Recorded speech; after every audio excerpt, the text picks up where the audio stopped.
Hey everybody, welcome to this week's Q&A.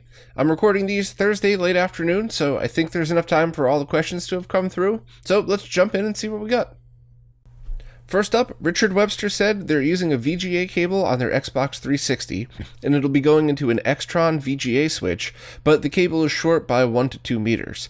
Will it be okay to use a VGA cable to extend it so it could reach their switch box without losing picture quality or introduce latency? So the latency part's the easy part. Nope, zero latency when adding analog video extension cords. Theoretically, you'd have to have something thousands of feet long to introduce anything, so you're good to go on that side. As far as picture quality goes, yes, but how much depends on a lot of factors. So first and foremost, anytime you add anything to an analog signal chain, technically it degrades the picture quality. The only question is, can you see it, or do you need an oscilloscope or zoomed in 10,000% in order to see the differences? So my suggestion is, as long as you make sure that you're using a shielded, good quality VGA cable, which I linked to the one that I've been using. Hopefully it's the same quality as the past few that I've bought, but as long as you use a good shielded VGA cable and a decent coupler, which they're all pretty much the same, then you should be totally fine, and at the very least, you definitely don't have to worry about latency. So I'll leave a link to the one that I use, and hopefully it's still just as good quality as the last time I bought it, which wasn't too long ago. Mike was following up on our discussion last week of picture quality differences between Component and SCART, and Mike said they went ahead and ordered the gcomp switch. So I'm pretty sure I said this last week, but in case I didn't, full disclosure, Super G, the creator of these switches, is a friend of mine, but anybody that's followed me for a while knows that my friends and I are almost always each other's harshest critics, and especially somebody like Super G, where anytime there was even a question of a problem, there was no ego. It wasn't, my switch is perfect, how dare you? It was the opposite. It's, what'd you find? How'd you test it? Let me reproduce it on my side. Let's figure this out. Maybe it's a testing issue, which the only real problem I ever found was an issue with my probes. It's the probes I get from my oscilloscope are weird. They don't work right sometimes, but I learned how to not make that an issue anymore. But side rant aside here, my only point is that I'm not sure if I fully disclose that, a lot of the products that I talk about are products made by friends, but I think that, I hate to sound pompous, but I think that would actually go a step farther to solidify that it's pretty decent. Nobody's perfect. A lot of people, especially when it comes to small runs of production, have shipping delays, and especially because of a global part shortage, have production delays. So, nothing's ever perfect, but I just wanted to fully disclose that a lot of the stuff I talk about is made by friends, and that's usually a good thing because I'm lucky enough to have some really awesome, really smart friends. So, good luck with the gcomp switch. I'm sure it's going to perform exactly the way that you had hoped, but if not, jump on the forums because Super G is really active and always very helpful if anybody has any issues. Rick Lewis wanted to know if there was any quality difference between JP21 and SCART, and assuming both of the cables are made with the same quality cable and the same quality manufacturing, no, they're identical. And in fact, they're the same exact signals going to the same exact head, just with a slightly different pinout. So I do normally recommend people stick with SCART unless you already own a bunch of JP21 stuff, just because there's a much wider variety of cables available now with a SCART pinout versus what you would have to hunt down for JP21. But if you've already purchased a bunch of those cables and you have a mix of the two and you can't really stick to one or the other, luckily the Ashenworks switch, which I'll leave a link to the SCART switch page on the website, but that can actually handle both. You just have to be really careful to toggle the buttons correctly. But unless you already own a mix, I would really just say get SCART, because you could just log on to 3 different manufacturers that make consistently good quality cables and just not have to worry about that stuff. Where trying to find JP21's usually a lot harder or requires a custom cable order. But nope, the short version, provided that it's the same cable, so you're not talking about like a $2 AliExpress SCART cable versus a custom coax fully shielded JP21, as long as the cable itself is the same quality, it's identical on both. Alan Ricks wants to know why larger companies like Nintendo or Sega haven't capitalized on the popularity of retro game cartridges and made official repros of original retro games. So not on Switch Online, not on mini consoles, but official cartridges that are remade to be just like the original. And while I don't have a solid answer, I have a guess, but I'd also always like to hear everybody else's thoughts too. But here's my guess. Manufacturing anything to a high quality of standards is really hard. Even if it's a tiny little chip with 3 little pieces of, components on it on a PCB, making sure that you get that under a good quality assurance, good testing, and really getting a manufacturer that knows what they're doing is a lot of effort and costs a lot of money. So for somebody like Nintendo to spin up manufacturing of those, they'd have to make probably minimum of 100,000 in order for that to actually be worthwhile to them. And that's once again a wild guess here. I don't know. Smaller companies like Capcom did release official releases through other companies, but they had other manufacturers make it for them. And Nintendo doesn't normally do stuff like that. I think they control their stuff a little more tightly. I don't know about Sega. That's also a good question, but I just think in order to do this right, you would really have to spend a lot of time and effort, and I think larger companies want to really focus moving forward than on some of the legacy stuff, and maybe they also want to leave room for the smaller companies to step up. But also, think about what would happen if they didn't have a really high quality release. So think about what if they released like a Japanese version of a game, on a worldwide compatible cart translated to English, and the translations were all wrong, and the box art was wrong, and the everything, the manual was flimsy, the edge wasn't beveled, that was running at the wrong voltage. Basically like that one company that pretty much does try to buy old IP and sells them off as junk. When a company made up of like 1 or 2 people does that, it's not excusable, but it's like, all right, there's somebody just trying to do a cash grab. But if Nintendo ever did that, there would be a huge blowback. That's a large return for people that don't want to have to buy low quality stuff like that. So I think it would be a PR nightmare for them. So rather than try to take the risk and spin up manufacturing in order to make it worthwhile to them, I think they just stick with the stuff that they've been doing. Now, once again, that is all wild speculation just based on my years of experience in hardware manufacturing, which I do have that, but I don't have any insight into Nintendo or Sega. I'm just speculating based on that and based on the quantity of stuff that Nintendo usually makes when they make a product. So it's a very good question, but I think in the future, I hope I'm wrong, but I think what we're going to see is stuff like Capcom having Retrobit officially license a re-release of like Mega Man Wily Wars, for example, and having that be distributed on a smaller scale, knowing that, Retrobit's had a history of making good quality cartridges. People in the retro gaming community have been reaching out and giving their feedback. So I think something on a much smaller scale like that, even if that scale is 10,000 or 20,000, it's still not 100,000 or more. So I think that's just it. Quantity versus total profit and how that would help their overall bottom line.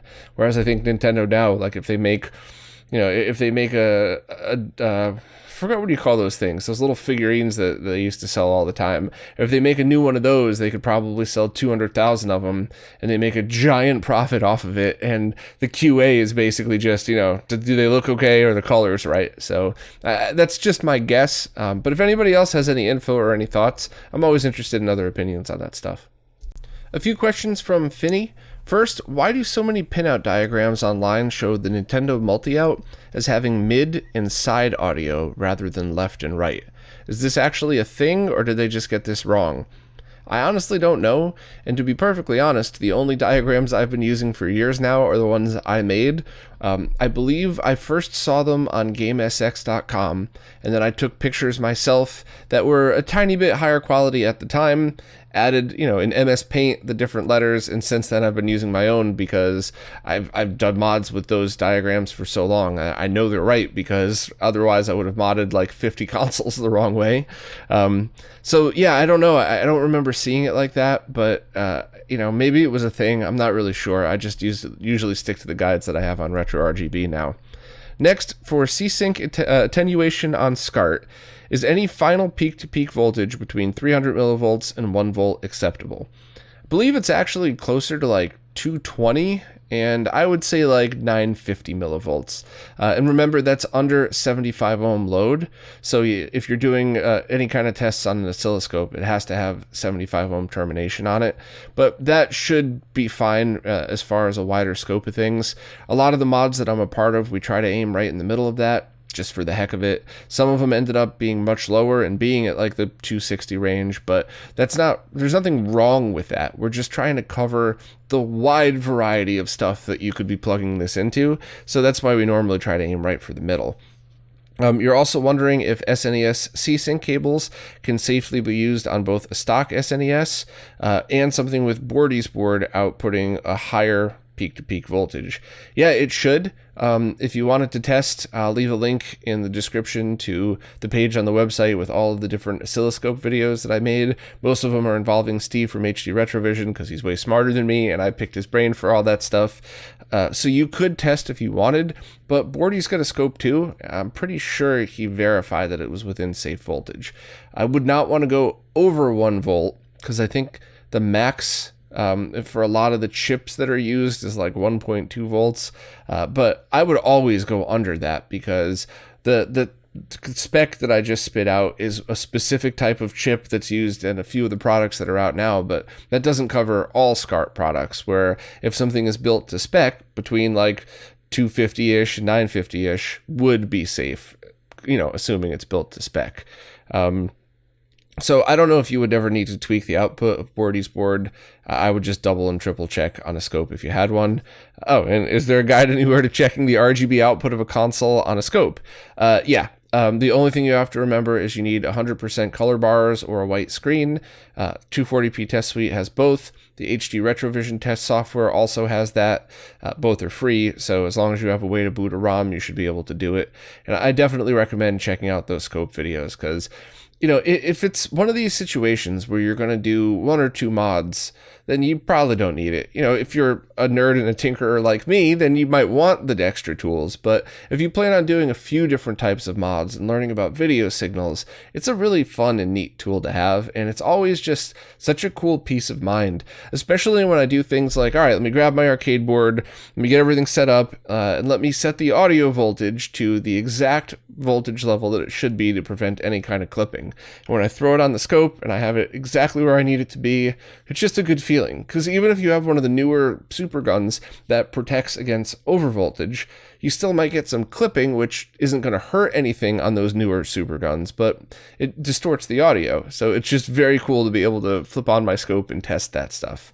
Lastly, they got one of those MD lights from AliExpress. I still have to do my more formal video on that, by the way. I just did the live stream, and we ran into a couple of problems that turned out to be a fuse. So I definitely want to make sure to get a higher quality video out there because that wasn't fair. I mean, it was fair because it was it was a legitimate, analysis of the thing I had in front of me, but I hope I didn't give that a bad name because all it was is the fuse, and it's been corrected ever since. So I should swing back around. But you specifically said that you're noticing composite color is really messed up on the RetroTink 2X. This is a known issue, and it doesn't happen with every Genesis, but I think it happens with most. And depending on the game and depending on the revision, you may have even seen this on the FrameMeister as well. So it's just kind of one of those known issues. The RetroTink 5X doesn't seem to have any, but overall, it's just unfortunately something you'd have to deal with. So if that's the case, you might want to consider upgrading to any of the other output solutions, including HD Retrovision cables, which the RetroTink 2X would handle wonderfully. So that's kind of the only thing I could suggest, which stinks. I know that, if you already have a bunch of equipment, you shouldn't have to upgrade, but it's just kind of what you get when you're trying to deal with older consoles that were meant to be played on older TVs that didn't have any of these issues. And when you try to digitize that, you could always run into a whole bunch of different issues and stuff like that. So yeah, thanks for the reminder. I got to go back and do that MD Lite video. Shouldn't be too long or take too long because I did all the research. I just got to put it together with some fancy video clips and stuff like that. So hopefully I'll finally have time to get back into making some of the more higher production videos soon. Caleb SYC wanted to know, if you have a Dreamcast that's unmodded in terms of the power supply, what's the best solution for powering both the Dreamcast and the DreamPi on a single power supply? I don't think that's a safe thing to do. You could do something like tap into the 5 volts off of the Dreamcast's internal power supply and run a cable out and then make your own custom cable to power the DreamPi, but You know, those internal PSUs are designed to only take a specific amount of load. They're all getting older, so I would definitely recommend recapping the power supply if you were going to do that. And it just seems like an unnecessary risk to mess with power for something like that. So I do completely understand wanting to streamline your setup to have less power bricks and less everything else. I don't know that I would feel comfortable doing that. So if you want to, just double check the voltage and the amperage and try to wire something up directly. It's just not something that I personally would feel comfortable doing. But if you want to give it a shot, as long as the voltage and minimum amperage it matches, I would still do some kind of recap to the power supply too, just to make sure. But that's really up to you if you want to risk it. Oliver Clare said their setup uses IKEA Kallax cubes, and the ventilation's good, but they still find that some of their consoles, such as the PlayStation 3, are still prone to overheating. They're just wondering if there are any brands of cooling plates, pads, or similar cooling solutions that I would recommend. So, first of all, I've seen a lot of people setups using those IKEA Kallax cube setups, and they all look really great. So, every time I see something posted on Instagram or Twitter, it always looks really cool. So I don't think there's ever a problem with using those. But to get rid of the heat, if it were me personally, if aesthetics allowed for it, I would just take the consoles that are the hottest and put them on top, because hot air rises, and when you're inside the cube, it does tend to build up a little bit. So that should get rid of the issue. But if you can't do that for whatever reason, I would consider something like maybe using a USB powered fan that sits right behind the console and just vents it out the back. Or if you have it right up against the wall, you could try to maybe put a fan in the corner of the cube in the bottom and try to vent it out the front. I know that kind of would probably look ugly, and in that case maybe you would want to look into a general cooling pad for a laptop. But as long as there's some kind of space between the shelving and the wall, I would just try a USB powered fan right behind the console, exhausting it. That way, whatever hot air is building up just gets sent right out the sides or back, and it hopefully might make a difference. I think just getting the trapped air out is a big deal. And noise is the only other thing I would worry about. Getting, when I say a larger, I just mean not like a 1-inch by 1-inch fan, like a 3 or 5-inch fan, and sitting that behind the console, running a cable around carefully so you can't really see it and plugging it into the USB port. That should be silent, especially next to a PS3. I don't think you'd ever hear that. Whereas some of those laptop cooling pads I've heard get pretty loud. So that's kind of my only thoughts on it. But there's a million ways to try to fix it. Unfortunately, you're just going to have to figure out whichever is the best for your specific setup. But hopefully I could at least provide some direction and shoot out some ideas for you. Alex S. has the same ZD915 desoldering station that I have. It's actually sort of right there, kind of right at the edge of the screen for anybody watching on video. And they find that they're often not clearing holes with it. Are they supposed to be cleaning the tip like they would a normal soldering iron? Do I know if genuine Heiko tips are compatible with it? And could I run down my procedure when using the desoldering station?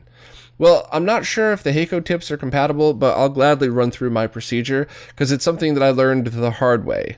The first thing that I do before I even power it on is pop out the little plastic filter, the one with the spring in it and everything else, and I clean that out. You might want to do that right over your garbage can because it tends to kind of blow solder out in all directions, but I clean that thing out as best I can. I don't go crazy. I usually tap it on the side, and if I see a bunch of funk in it, maybe every 10 times I'll just grab a Q-tip and run it through the inside to unstick whatever's still kind of flopping around in there. And then I'll look at the paper filter and see the condition it's in. Very often you'll have to pop that out with your thumb because a bunch of solder would have built up on the edge of it. And if it's still thick and looks new-ish, cool. If not, throw it out and grab another. You could buy a bag of 50 for very cheap, just a few dollars. I think that desoldering station came with them, and the other day I thought I ran out, so I ordered a big bag, and then as I was packing up, I found the ones that it came with. So now I think I have enough for a lifetime. So make sure that's all clean. put it back together. And then the next thing I do, anybody listening who has a better procedure, by the way, please jump in. But the next thing I do is power it on and take that poker thing that came with it. So it's got like a plastic grip on the end and a metal poker that's kind of burred a little bit on the end. And I'll just try to go right from the front all the way to the back very carefully to clear it out. Sometimes it gets stuck because the residual solder had kind of skunked up in there. But ever since I started cleaning it every time I used it, I mean, within reason, by the way. If you power that thing on and you desolder 3 tiny little pads and power it off, I wouldn't clean it. But if you desoldered 3 or 4 chips, I would clean it. And as long as you do that, just sticking that poker from the front to the back a couple of times should be all that you need. Then I make sure to wait till it gets up to all the way the hottest temperature that I've set it at. So I kind of like try to clear it once, then leave it, and then I go back and clear it again once it's got hot, just to make sure. And while it's heating up, the other thing that I'll often do, and I took this trick from Voltar, is like, let's say you're desoldering a chip from an NES, so you're desoldering the PPU or something. I'll add flux to the pins, and I'll add fresh solder to all the joints. And I usually drag solder that, which I'm not the best at that, but when you're going to desolder the chip anyway, it doesn't really matter as long as you don't try to power it on between. But adding fresh solder to it will kind of break up the stuff that's been stuck there for 30 years, mix it in with a new one, and kind of make it easier for things to move around. Then I'll take the desoldering gun and I'll stick it on the pin and I'll kind of push the pin in one direction or the other. Not enough to bend it, but just enough so that once the solder gets hot, you could feel the pin easily moving around. And that's when I'll pull the trigger and kind of wiggle the gun around a little bit. And doing it that way, it seems like it would take longer because you have to add solder and clean it and all that stuff, but I'm able to desolder chips super fast now because of that. I mean, infinitely faster than when I used the crappy gun that I didn't even clean that much, and it didn't work right even when it was brand new. So that wasn't it wasn't just the cleaning that did it on that old one. And as soon as I'm done as well, I'll power it off. And while it's still hot, immediately after powering off, I'll clear it with that poker thing again a couple times. And then I'll just put it back on the holster and leave it for next time. So I think if you stick to that procedure, you're going to get a lot better results. If you're doing something like recapping a power supply, that's definitely, that's something that I don't know if I would add solder to every leg of every capacitor, but you could always repeat the process. So when I'm doing recaps, I'll stick the soldering gun around the leg of the capacitor. If the leg is like pushed down on top of the PCB, I might use a poker or a razor blade and a soldering gun to bend that up manually. Because if you use the desoldering gun and you kind of push on the motherboard, you could scrape traces on the motherboard, which I've done. But that's pretty much it. And then I'll do the whole, wait till it wiggles, pull the trigger. And if it doesn't come out after that, depending on what it looks like, I might just hold my soldering gun up against it or add solder and try again. It really depends how stuck in there I feel like it is. And things like the MV1C motherboard, the ground plane is so thick on that, you might even need the desoldering gun and a soldering iron at the same time to get to it. But that's the only one I've run into where it's that bad, is the MV1C. The rest of them's usually totally fine. Lastly, you said you wanted to recap your Xbox's power supply as well, but notice there's a bunch of white glue from the factory on several of the components. Do I need to replace this glue after recapping? I don't think Voltar or Jose do either. I don't really know why they were there. I think it could just be to prevent things from bouncing around and shipping. But generally speaking, if you do a decent job, you don't leave the capacitor sticking up with like 3 inches of legs on there, if you have it kind of all set nicely, I don't think that you would ever need that. I'd certainly never put it back, and I haven't heard of ever there being an issue of not replacing the glue causing any issues like that. But as always, if anybody knows something that I don't, please let me know in the comments. I'm not a master modder or anything like that. I've just made so many mistakes that I'm able to point people in the right direction, and I'm lucky enough to have a bunch of really smart friends that help teach me this stuff whenever I need extra tips and things like that. Firebrand X wanted to chime in on the discussion from last week regarding why different consoles can have wildly different resolutions, but they all end up looking like a standard 4x3 image on a CRT. And the key essential factor in determining both detail and aspect ratio is the console's dot clock. In general terms, the faster the console's dot clock, the more resolution can be fit horizontally on a CRT screen. FBX made an image to show how the console dot clock works in relation to an actual 4x3 320x240 signal. And I'll leave that in the description because I know a large majority of the people that listen to these listen audio only, so I'll have it in all the descriptions for anybody that's interested. Now, in regards to how to change that image to look 4x3 on a digital screen, so not just an analog CRT, but capture cards, flat panels, etc., I think that's where a lot of people might have been getting confused, and there was, discussions, arguments, whatever you want to call them, about what a true aspect ratio is. And FBX kind of wanted to follow up on that and said, everything from any console doesn't get corrected by a CRT, which is why the CRT isn't even a factor when determining proper aspect ratio correction for a given console's resolution. Even the N64, as close as it is to square pixels, is off enough that the monoscope pattern they worked on for it had to correct the outer red square to account for the slightly off from 4x3 dot clock of the console.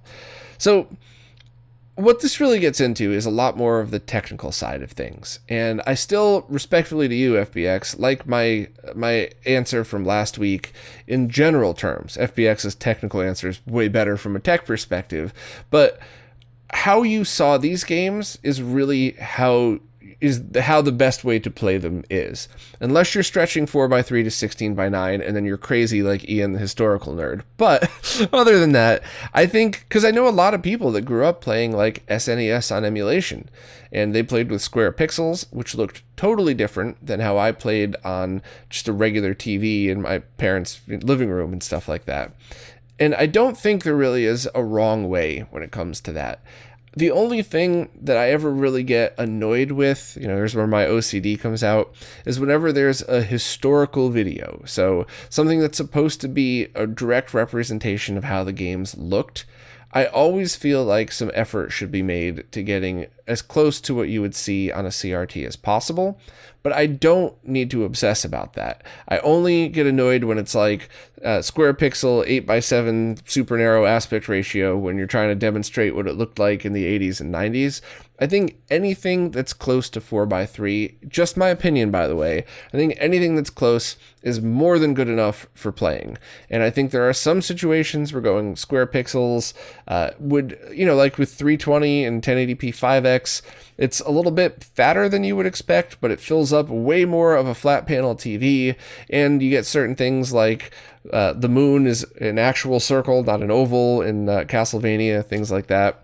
Same with 1080p 5x and 256 pixel wide games. It's not quite 4x3, but I just think there's so much benefit to that overall playing it, and it doesn't change it so much that it's not the original game anymore. Once again, I gotta always repeat myself because I don't want to upset anybody. This is just my opinion. I'm not trying to tell you how to play your game. I'm just simply saying that, as long as it's square-ish, not stretched to 16:9, I guess is the better way to say that, it's totally fine. And then whatever tweaks you want to make from there is totally up to you. The only time I really appreciate the obsession over making sure we get this stuff right is for archival purposes, which is exactly what FBX works a whole lot on. And that's things like the monoscope pattern help people calibrate things. So when it comes to, I guess that's a really long ranty way of saying, just when you're listening to discussions about this stuff, try to do your best to differentiate between deep technical discussions between people who are trying their best to preserve this stuff as accurately as possible, or people that just want to talk about preference and what's the easiest / coolest looking way to play your game on a modern TV. I would just recommend separating those two discussions in your brain and always noting that they're two different things. And I'm sure there's going to be people on both camps that I piss off by saying this, but it is a strong opinion of mine, just because there's so many right ways to play these games, and it's really hard to call any of them wrong, unless you're Ian. Jason Guffey was having an issue finding Sega Saturn disc rips that were compatible with the Fenrir optical drive emulator. For me personally, I just stumbled across a ROM set when I first got the Fenrir that totally worked and I didn't have any issues. That is buried on a hard drive somewhere in one of these boxes here, but I just kind of got lucky and got to take the lazy way out. But if anybody has a recommendation for guides or tools of ripping your own discs, or I guess some of the places that you might want to look for these things, you got to be careful because you can't post links to ROMs because that's illegal in pretty much every country and people get in trouble for that. So you have to be creative in the way you tell people how to find this stuff. But I think the number one question that should be answered is, what's a good guide to ripping your own games? And I believe there was a bunch of them out there. I haven't looked up that stuff in a long time. So if anybody has a suggestion for the guides that they're using today, please feel free to post in the comments. Sometimes links get caught in spam, but I try to check a few times a day. So, if your comment doesn't pop up right away, I'll get to it. I promise. I'm sorry. I don't really have too much info on it because I haven't done that in a long time. And the closest thing I've done to rip my own games is I had to convert a format of a different game because I was working with a developer on test software. So I'm going to have to kind of pass this along to anybody who might want to be able to point you in the right direction. You could also try Racket Boy, and some of the other websites I used to use for that went down. So that's something I probably should work on for RetroRGB at some point as well.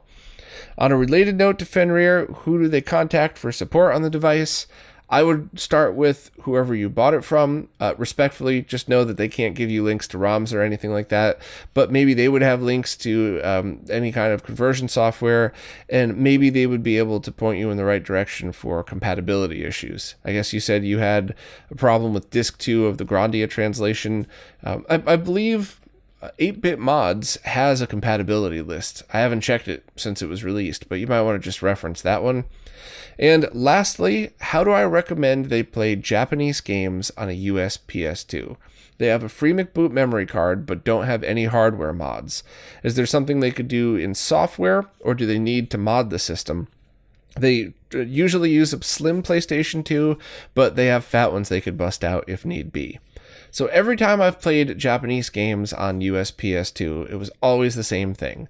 I used Open OPL and Open PlayStation Loader, I think is what it's called, but OPL is the short name for it, and FreeMcBoot to run it off the hard drive, and that's how I played all of the Sega Ages games. That's why I always do the Fantasy Zone game, because you could easily toggle between resolutions and stuff, and that makes it super easy for my testing.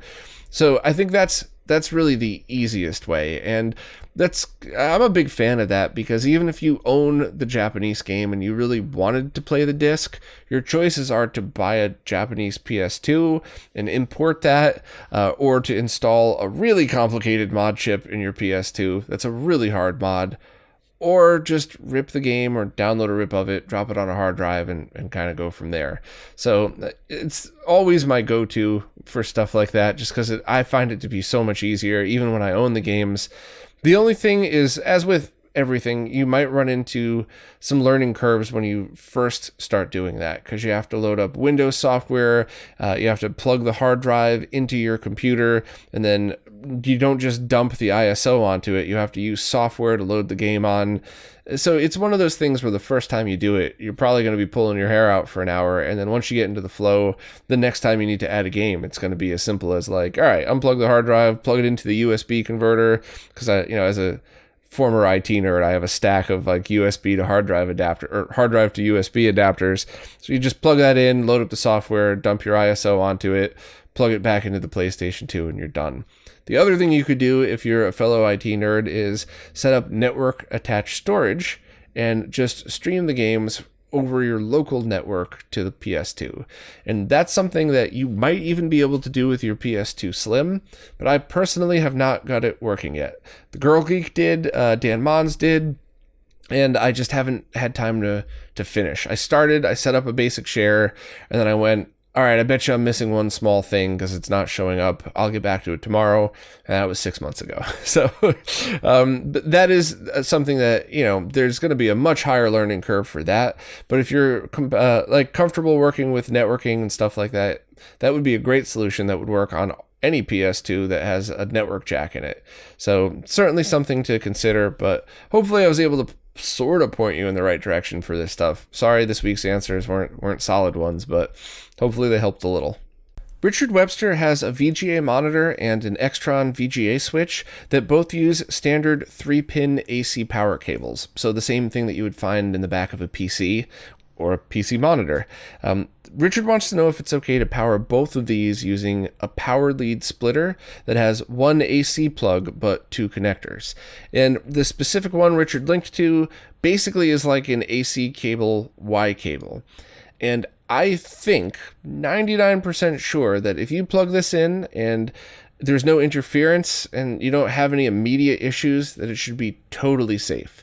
So just as an experiment, I would I would plug them in with separate cables.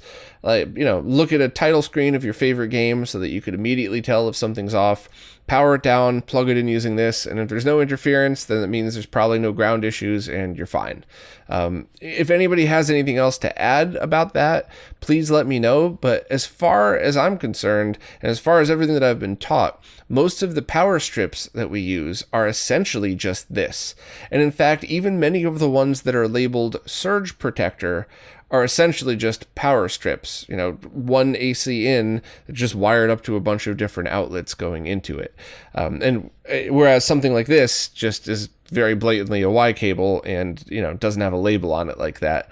So you should be totally fine, but I would just double check because I have power trust issues. So I have no problem admitting that. And the only other thing to mention is if you do have any kind of weird grounding issues, you would probably have it no matter what, but plugging directly into your wall should be completely fine, especially if you live in a place with, modern circuit breakers that are of decent quality, not Federal Electric. A couple of a master electrician told me those are the only bad ones. There was a bunch of recalls for those apparently in the US, but according to him, I'm not an electrician. But basically, as long as you have a decent circuit breaker, you should be fine. But I choose to add power conditioning to mine just because. Once again, trust issues. Renee from DB Electronics recommended something years ago that I bought a whole bunch of. And what I end up doing is I have one of these and then 3 or 4 surge protectors plugged into that. Power strips, not surge protectors. Sorry, used the wrong name. And while it's really bad to have a whole bunch of stuff going into one and all powered on at the same time, the way I use things is I power on the main APC box, and then I power on whatever power strip is connected to the stuff I want to use. Sometimes it's all of them because, speakers, console, whatever else. But I only have 1, maybe 2 monitors turned on and 1 console turned on and a stereo. So the same that you would normally have if I just plugged them all into the APC power conditioner. So that's just another friendly reminder that you could have 1,000 consoles all running through one giant power strip into a power conditioner into your wall, and as long as the same normal amount are only powered on at the same time, that should never be an issue, even with phantom power and stuff like that. There's always the crazy use case, there's always a bunch of other stuff, but I really like that workflow. And the only other thing I'll add to that is the only weird quirk I've ever had with that APC box, which I'll link to if anybody's interested in that, but I have to power that on first, and I leave everything, the power switches turned off on them all anyway, but if I forget and leave them all turned on, there seems to be some kind of weird thing where the APC, thinks that it's overloading and just won't turn on. And it doesn't hurt anything. I just got to turn it off, turn off the power strips, and then turn on the APC thing first. I don't think that's an issue, but all the ones I've ever owned did it. And as long as you turn it on in the right order, it should be fine. So if you choose to add any power conditioning, which you don't need, most likely, that's the only thing I would keep in mind is if you ever have a weird overload issue, just power it on one thing at a time like that. So, you only really asked about your Y cable, but I just wanted to add some extra info in there in case you wanted to add more consoles or in case anybody cared, or I guess maybe I just felt like talking about power. Well, that's it for this time. Usually at the end of the Q&As, I tell newcomers where they could post their questions, but is that just annoying to everybody that listens every week? Do you listen to the end just to make sure there's no extra announcements or anything like that? Do most people just close off the the podcast or the video before they get to the end anyway. If you're a newcomer, do you even hear that, or should I put that in the description of the YouTube video? Which actually it is always been in the description of the YouTube video. So am I just being annoying and redundant? As always, I would like to know what you think, and I would just like to do what is easiest and best for all of you. But one thing I will never stop doing is thank everybody for watching, listening, and of course, thanking everybody who supports, because I really do genuinely appreciate it, because I'm so grateful to be able to do all of the awesome work I'm a part of behind the scenes, as well as all the cool stuff like the articles and the videos and stuff like that. But all of this stuff is just because of you. So thank you all very much for your support, and I will see you next week.